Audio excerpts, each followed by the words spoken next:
All right, welcome back to the pre-TI team preview and review of every single team attending TI's past 2021 year in the DPC Dota Pro circuit, as well as a small preview as to how well I think each team's going to be doing, some strengths and some weaknesses, going through some stats from some games that I had pulled from their past year of Dota. And next up on our list we have, because I'm going through the DPC standings starting from the bottom. So I covered the first 6 teams that made it through regional qualifiers. If you haven't seen those and you have any teams that made it through qualifiers that you love to watch, really recommend watching those videos. But we are now into our first team that qualified strictly from points, and that is South America's Thunder Predator.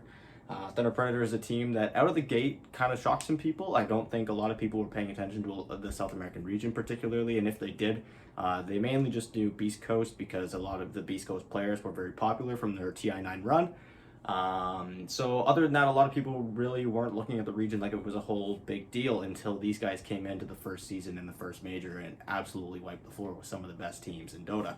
They still didn't exactly place super high in the tournament standings, but they did take some games off some pretty convincing teams, and we'll get into how they sort of started dwindling after that and how they might be able to recover.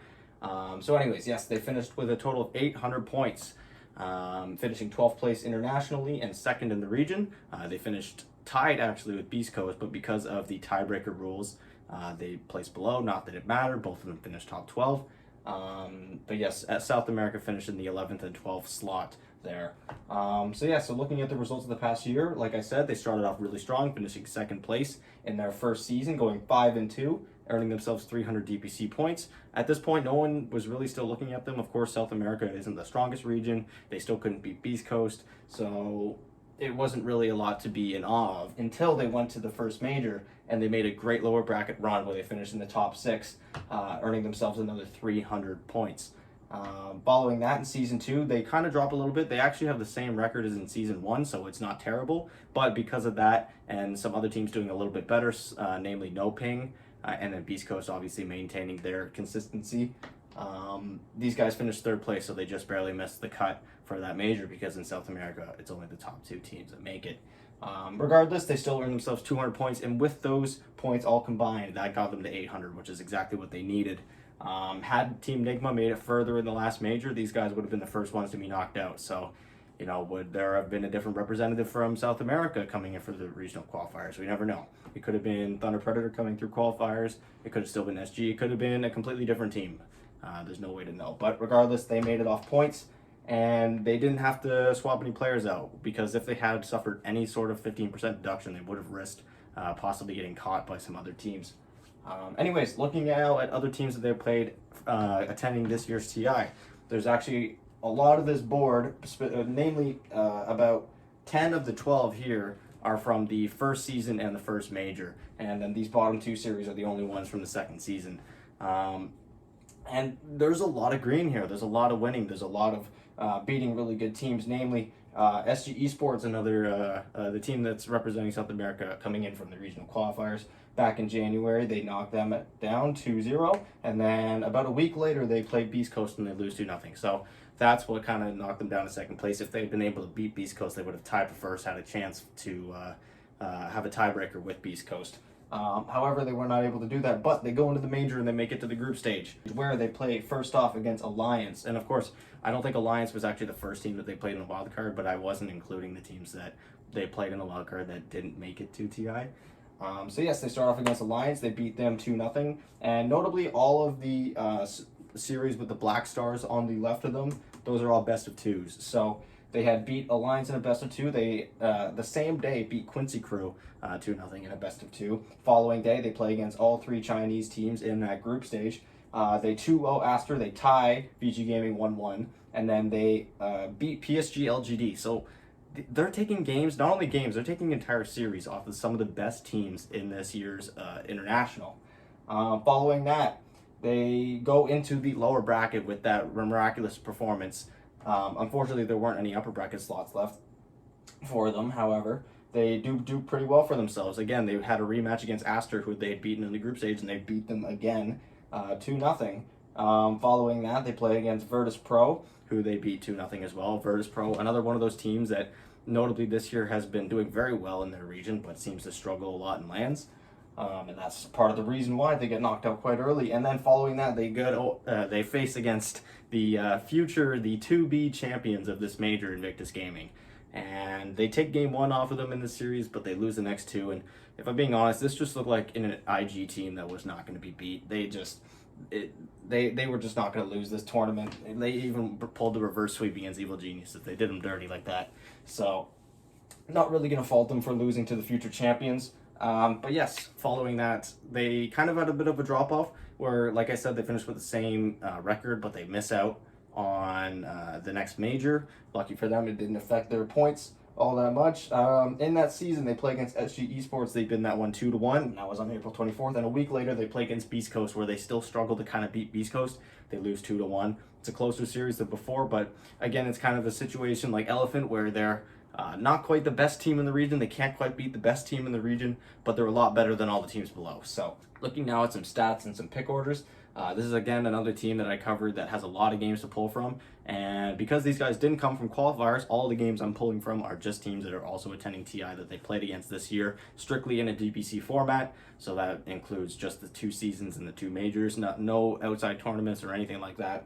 And that's actually all 12 of these series here. So in these 12 series, they played a total of 27 games, going 19-8, and in that they went 16-2 when they had a Radiant side, an 89% win rate, absolutely insane. And on Dire, they were 3-6. They actually lost more times than they won on Dire, despite having an amazing win rate.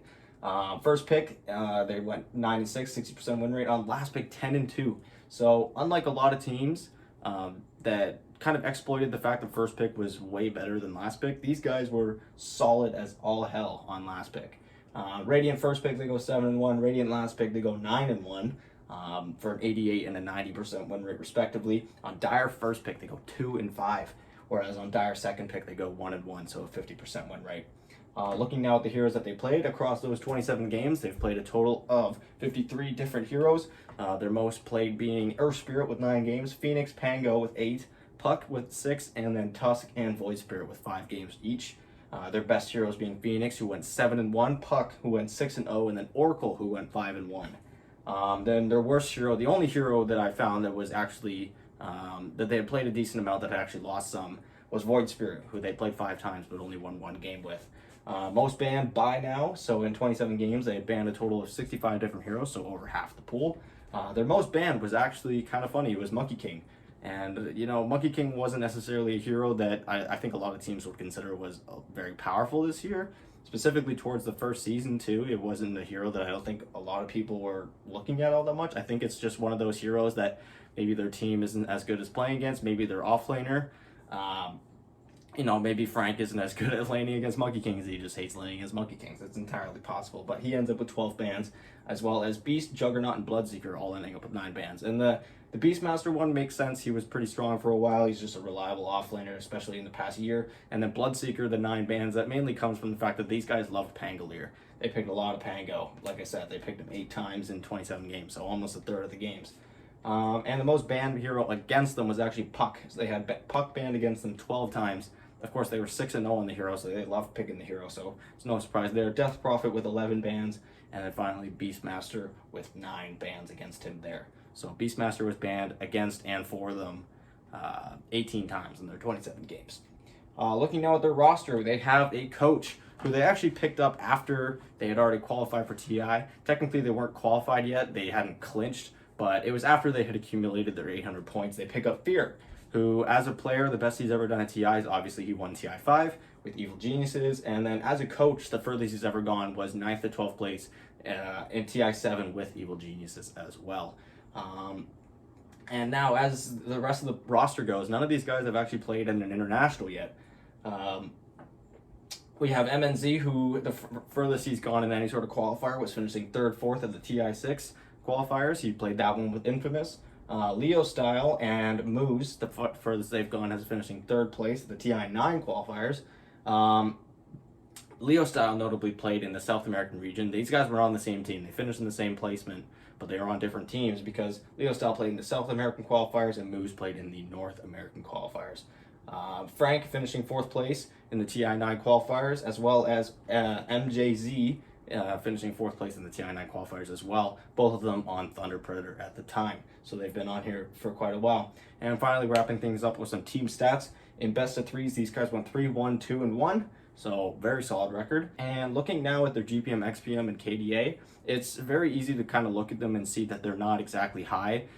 They might be a little bit suboptimal, but that's actually because their match duration average match duration was so low that they just never really had games long enough to get their GPM and XPM way up. So although their GPM and XPM may look kind of mediocre, it's just because they were ending games so fast. And it really was more that they were winning quickly than they were losing quickly. It was very rare that they were getting stomped. I think there was a few against Beast Coast where they had some really one-sided games, but these guys were really stomping in the group stage. Like, they beat Aster at one point. I think it was in like 27 minutes. And Aster is the top team in China right now. And at the time, they were really struggling. But yes, they finished with a 2229 GPM, 2688 XPM, and a 4.17 KDA with an average match duration of 33 minutes and 34 seconds. Very, very low average match duration. And yeah, that does it for the stats for Thunder Predator of the past TPC year. I gotta say, I'm really excited to see how they do, because I don't necessarily think they dropped off the face of the earth like some people might think they would, considering they missed out on the second major, but they didn't really miss out because they got worse. It was just the happenstance of other teams doing slightly better than them in the region, and they get knocked down. But they finished with the same record in both seasons. They picked up a very veteran coach with a lot of experience who's been to the main stage before, both as a coach and a player. And these guys, they're another young team that I don't think a lot of people are looking at. And I think these guys have upper bracket potential. I think this is one of the teams that is going to make it to the upper bracket and really surprise some people. And from there, who knows? You know, they can end up going on a little run. They might lose in the lower upper bracket and make a lower bracket run. I really don't see these guys being a bottom 6 team. I think these guys are making top 12. I think these guys might even make top 6.